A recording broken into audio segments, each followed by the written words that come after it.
السلام علیکم ورحمۃ اللہ وبرکاتہ۔ الحمد للہ وحدہ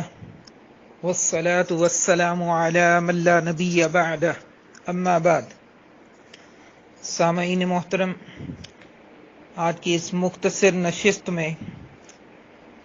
کربلا کے پس منظر کے حوالے سے انشاءاللہ گفتگو ہوگی۔ جناب نبی کریم صلی اللہ علیہ وآلہ وسلم 11 ہجری کو دنیا سے تشریف لے گئے، لیکن آپ صلی اللہ علیہ وسلم نے اپنے بعد بطور خلیفہ کسی کو نامزد نہیں فرمایا۔ چہ جائے کہ اشارتاً موجود تھا مرو ابا بکر فلیصلی بالناس، یعنی ابو بکر رضی اللہ کو جب امامت کے لیے آپ نے فرمایا ہے، لیکن ابو بکر صدیق رضی اللہ تعالیٰ عنہ کو آپ کی وفات کے بعد سقیفہ بنو سعدہ میں وہاں پہ مشاورت کے بعد آپ کو خلیفہ منتخب کیا گیا۔ اسی طرح 13 ہجری میں جب ابو بکر صدیق رضی اللہ تعالیٰ عنہ دنیا سے تشریف لے گئے تو آپ نے بھی مسلمانوں کے ساتھ مشاورت کی اور پھر حضرت عمر رضی اللہ تعالیٰ عنہ کا تعین فرمایا، اور پھر حضرت عمر رضی اللہ تعالیٰ عنہ آپ جب 24 ہجری کو دنیا سے تشریف لے گئے ہیں تو آپ نے بھی اس کے بعد 6 افراد کا تعین کیا کہ ان افراد میں سے کسی ایک کو آپس کے مشورے کے ساتھ جو ہے وہ خلیفہ منتخب کر لیا جائے۔ حالانکہ لوگوں نے کہا کہ آپ عبداللہ بن عمر رضی اللہ تعالیٰ عنہ اپنے بیٹے ان کو آپ نامزد فرما دیجئے، تو آپ نے فرمایا کہ عبداللہ بن عمر، اس سے تو بیوی کو طلاق دینا نہیں آتی۔ تو ان 6 لوگوں میں سے پھر مشاورت کے بعد جو ہے حضرت عثمان غنی رضی اللہ تعالی عنہ ان کو خلیفہ منتخب کیا گیا، اور پھر شہادت عثمان رضی اللہ تعالی عنہ جو 35 ہجری کے اندر ہوئی، آپ نے بھی اپنے بعد کسی کا تعین نہیں فرمایا۔ پھر لوگوں نے خود اس وقت جو بزرگ ہستیاں تھے ان سے اصرار کیا، طلحہ رضی اللہ تعالیٰ عنہ سے کہا، زبیر رضی اللہ تعالیٰ عنہ سے، حضرت علی رضی اللہ، یہ تینوں حضرات تسلیم نہیں کر رہے تھے۔ پھر لوگوں کے بڑھتے ہوئے اصرار پر حضرت علی رضی اللہ تعالیٰ عنہ نے خلافت کو قبول فرمایا، کیونکہ بہر کیف مسلمانوں کو تنہا بغیر امارت کے نہیں چھوڑا جا سکتا تھا۔ حضرت علی رضی اللہ تعالیٰ عنہ آپ کی خلافت کا زمانہ 4 سال اور 9 ماہ کے قریب۔ تو اب یہ جو 35 سے 40 ہجری تک کا عرصہ ہے، یہ مسلمانوں کے اندر خانہ جنگی خوب ہوئی۔ اس کے اندر جنگ جمل ہوئی 36 ہجری میں، پھر 37 میں جنگ صفین ہوئی، اور اس کے اندر امت کے جو ہے وہ برگزیدہ ترین ہستیاں وہ شہید ہوئی ہیں۔ جنگ جمل کے اندر 10,000 کے قریب لوگ ایک رات کے اندر شہید ہوئے ہیں۔ جنگ صفین کے اندر 74,000 کے قریب لوگ۔ اس کے بعد پھر وہ جو خارجی نکلے ہیں، جنگ نہروان ہوئی 39 ہجری کے اندر، اس میں 5,000 لوگ۔ تو یہ تقریباً یہ اس عرصے کے اندر 1 لاکھ کے قریب لوگ جو ہے نا وہ ان جنگوں کے اندر کام آئے۔ داخلی انتشار رہا۔ حضرت علی رضی اللہ تعالیٰ عنہ بھی جب دنیا سے تشریف لے جا رہے ہیں تو آپ سے لوگوں نے کہا کہ حسن رضی اللہ تعالیٰ عنہ کو آپ خلیفہ نامزد کر دیں، تو آپ نے فرمایا کہ میں نہ اس کا حکم دیتا ہوں اور نہ میں تمہیں اس سے روکتا ہوں۔ بعد میں لوگوں نے خود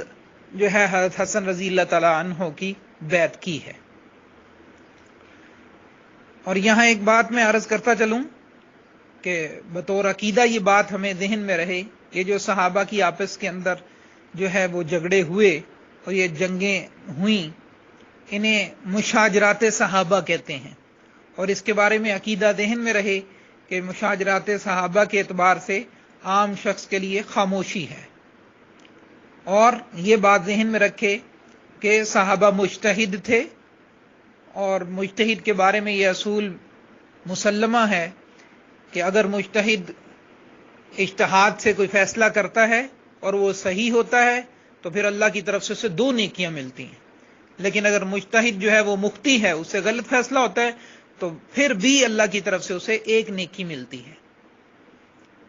تو ذہن میں رہے کہ صحابہ رضی اللہ تعالیٰ عنہ اجمعین کو اللہ کے ہاں سے اجر ہی ملا ہوگا، کیونکہ ان لوگوں کی نیتوں کے اوپر کوئی حملہ نہیں کیا جا سکتا۔ نبی اکرم صلی اللہ علیہ وسلم کے تربیت یافتہ تھے، ان کی نیت پر حملہ ایسا ہی ہے جیسے کہ نبی صلی اللہ علیہ وسلم کی تربیت پر حملہ کرنا۔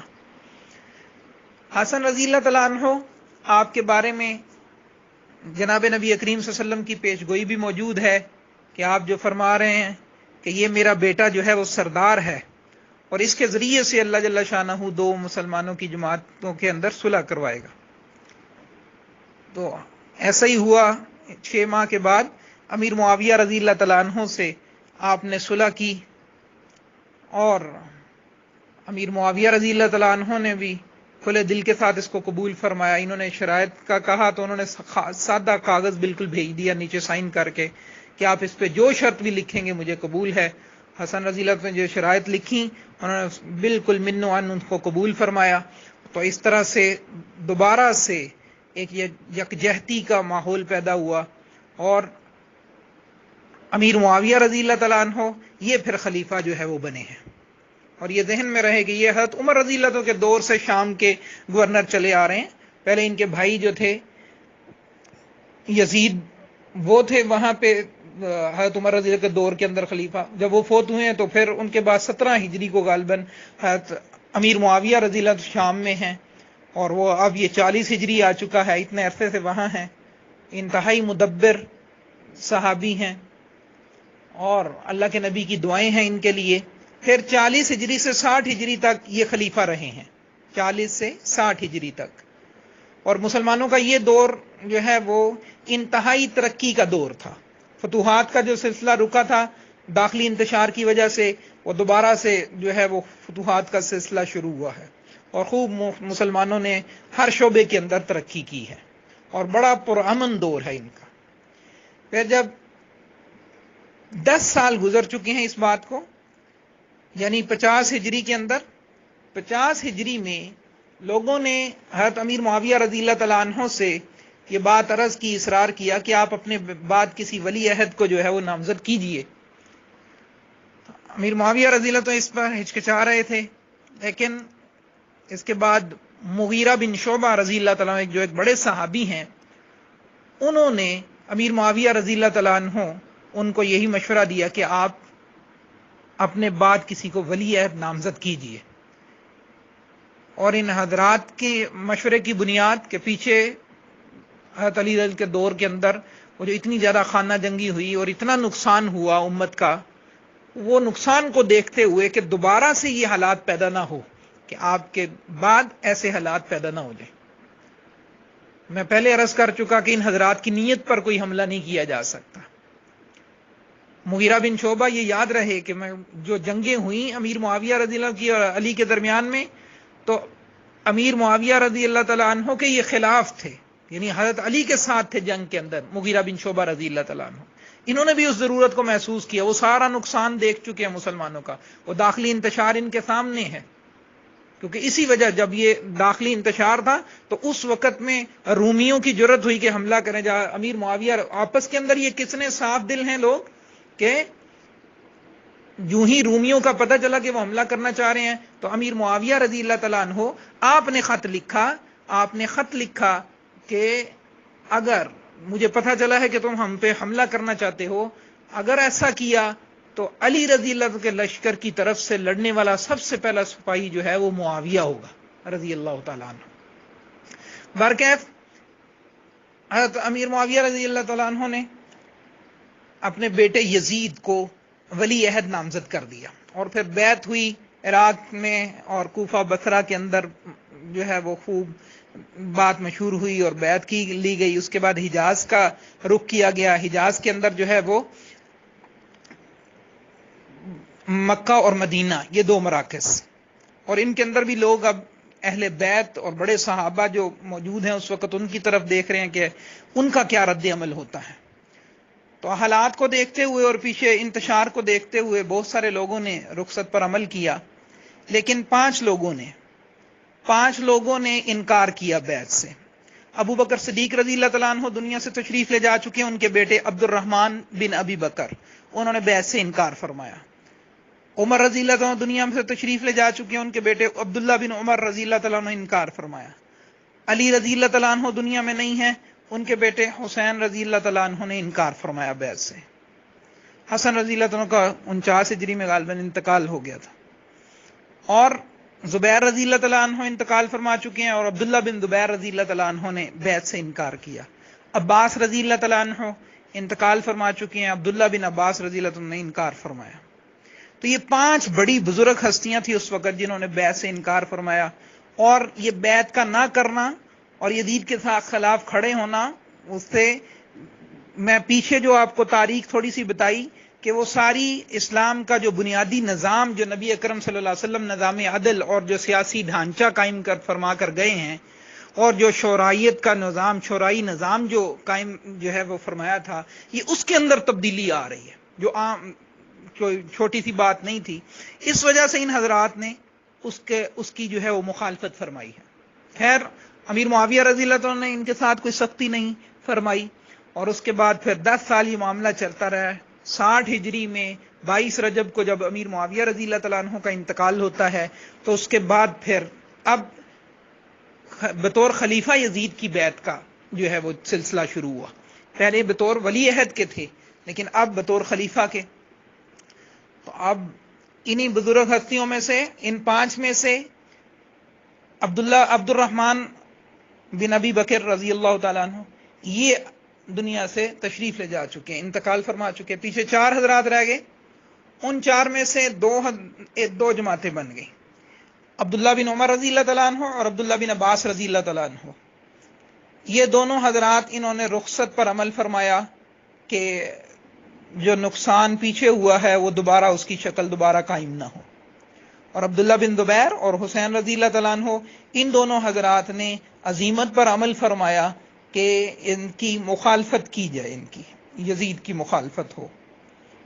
کہ یہ جو تبدیلی آ رہی ہے شورائی نظام کے اندر، اور اس کو وراثت نہ سمجھا جائے آئندہ آنے والی نسلوں کے اندر، اس کی روک تھام کے لیے۔ اور جو حسین رضی اللہ عنہ کے خطوط سے پتہ چلتا ہے کہ بدعات جو ہیں وہ عام ہوتی جا رہی ہیں اور سنت مٹ رہی ہے، اس کے سنت کے احیاء کے لیے امام حسین رضی اللہ تعالیٰ عنہ جو ہے وہ کھڑے ہوئے۔ پھر ان دونوں مبارک ہستیوں، بزرگ ہستیوں کے اندر آپس میں اختلاف یہ ہوا رائے کا کہ عبداللہ بن زبیر رضی اللہ عنہ فرما رہے تھے، ان کی رائے یہ تھی کہ یہیں حجاز کے اندر رہ کے جو ہے اس یزید کا مقابلہ کیا جائے، اور حسین رضی اللہ تعالیٰ عنہ کو اس وقت جو ہے وہ خطوط آنا شروع ہو چکے ہیں کوفہ سے۔ آپ دونوں حضرات مدینہ میں تھے، اور پھر وہاں سے آپ نے مکہ ہجرت کی، مکہ پہنچے۔ مکہ کے اندر کوفہ والوں کے خطوط آئے حسین رضی اللہ تعالیٰ عنہ کو کہ آپ جلدی تشریف لائیے، جی ہم آپ کے ہاتھ پہ بیعت کرنے چاہتے ہیں۔ حسین کی بھی چاہت تھی جانے کے اعتبار سے۔ سارے حضرات جو بزرگ اس وقت موجود تھے یہ روک رہے، عبداللہ بن عمر رضی اللہ تعالیٰ عنہ اور عبداللہ بن عباس رضی اللہ تعالیٰ عنہ، اور اسی طرح سے عبد الرحمن رضی اللہ کے بیٹے یہ منع فرما رہے ہیں، عبداللہ بن جعفر رضی اللہ تعالیٰ عنہ، کہ ان کی چاہت تھی کہ آپ نہ جائیں، کہ وہاں پہ ان لوگوں نے، کوفہ والوں نے حضرت علی رضی اللہ کے ساتھ، حضرت حسن رضی اللہ کے ساتھ اچھا نہیں کیا، تو آپ بھی وہاں پہ نہ جائیں۔ لیکن وہاں سے خطوط آ رہے ہیں، بعضی کتابوں کے مطابق 900 کے قریب خطوط، اور اکثر کتابوں میں لکھا ہے 2 تھیلے بھر گئے خطوط کے۔ تو آپ نے چاہت کا اظہار کیا، پھر یہی مشورہ طے ہوا کہ میں پہلے اپنے کزن جو ہے مسلم بن عقیل رضی اللہ تعالیٰ عنہ ان کو بھیجوں،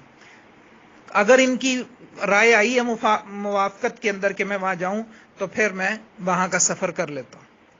مسلم بن عقیل تشریف لے جاتے ہیں، اپنے 2 بیٹے بھی ساتھ لے جاتے ہیں، وہاں پہنچتے ہیں تو وہاں پہ حالات سازگار ہیں۔ پہلے ہی دن، چند ہی دنوں کے اندر 12,000 اور پھر 18,000 کے قریب لوگوں نے بیعت کی حسین رضی اللہ تعالیٰ عنہ کے لیے۔ تو انہوں نے وہاں سے پھر جو ہے وہ خط لکھ دیا حضرت حسین کو کہ جو ہی میرا خط ملے آپ یہاں پہ تشریف لے آئیں۔ لیکن ادھر خط ملنے کے بعد فوراً ہی حالات تبدیل ہوئے۔ اس وقت وہاں کا والی کوفہ کا وہ نعمان بن بشیر رضی اللہ تعالیٰ عنہ تھے، اور وہ اہل بیت کے ساتھ نرمی والا معاملات، محبت والا معاملہ رکھتے تھے، اور انہوں نے اس ساری بیعت کے ہونے میں کوئی رد عمل ظاہر نہیں فرمایا۔ اور عمر بن سعد یا عمر بن سعد، اس نے اور ایک اور شخص نے یزید کو خط لکھا کہ یہ اس طرح کا معاملہ یہاں پہ ہو رہا ہے۔ پھر یزید نے جو ہے وہ عبید اللہ بن زیاد اس کو وہاں کا جو ہے وہ والی مقرر کیا کوفہ کا اور ان کو معدول فرمایا۔ وہ رات کے وقت ابن زیاد آیا اور اس نے جو ہے چہرہ چھپایا ہوا، لوگ سمجھے کہ حسین رضی اللہ عنہ، لوگوں نے خوب ویلکم کیا، اور پھر وہاں کا جو ہے وہ اس نے چارج جب سنبھالا ہے تو پھر خوب سختی کی ہے لوگوں کے ساتھ۔ تفصیل کا بھی وقت نہیں ہے، بہرحال مختصر یہ اس کی سختی اور دھمکیوں کے بعد لوگوں نے حضرت مسلم بن عقیل کا ساتھ چھوڑ دیا۔ ادھر جب ان کو پیغام پہنچ چکا ہے حسین رضی اللہ عنہ کو، آپ تشریف لے گئے یہاں سے، اور لوگوں نے مشورہ دیا ہے، حضرات اہل بیت میں سے مشورہ دیا کہ آپ نہ جائیے، لیکن آپ نے فرمایا کہ مجھے نبی کریم صلی اللہ علیہ وسلم خواب میں آئے اور انہوں نے حکم دیا ہے۔ جب پوچھا گیا خواب کے بارے میں تو آپ نے کہا میں نے نہ پہلے کسی کو بتایا، میں نہ بتاؤں گا یہاں تک کہ میں اللہ جل شانہ کے ساتھ جو ہے وہ ملاقات کروں۔ اور یہاں سے تشریف لے جا رہے ہیں، راستے میں شاعر بھی ایک ملا ہے فردق، اس سے پوچھا، فرزدق نے یہی کہا کہ آپ نے جب اہل عراق کے بارے میں حالات پوچھے تو اس نے کہا کہ ان کے دل آپ کے ساتھ ہیں لیکن ان کی تلواریں جو ہیں وہ بنو امیہ کے ساتھ ہیں۔ لیکن آپ چونکہ فیصلہ فرما چکے تھے اور وہاں سے پھر حضرت مسلم بن عقیل کے قتل کی خبر اور کہ ان کی شہادت کی خبر وہ بھی پہنچی، اس کے باوجود جو ہے آپس کی مشاورت کے بعد آپ سفر جاری رکھنا وہ طے ہوا۔ اور پھر راستے کے اندر جب انہوں نے 1000 کا لشکر بھیجا حر بن یزید کے ساتھ، آپ کو روکنے کی کوشش کی گئی، آپ کے قافلے کو روکا گیا، وہ بھی جو ہے وہ قافلے کو روک رہا تھا، لڑ نہیں رہا تھا۔ پیچھے سے پھر اس نے جو ہے وہ مزید جو ہے وہ 4000 کا لشکر دے کر جو ہے وہ عمر بن سعد ان کو بھیجا،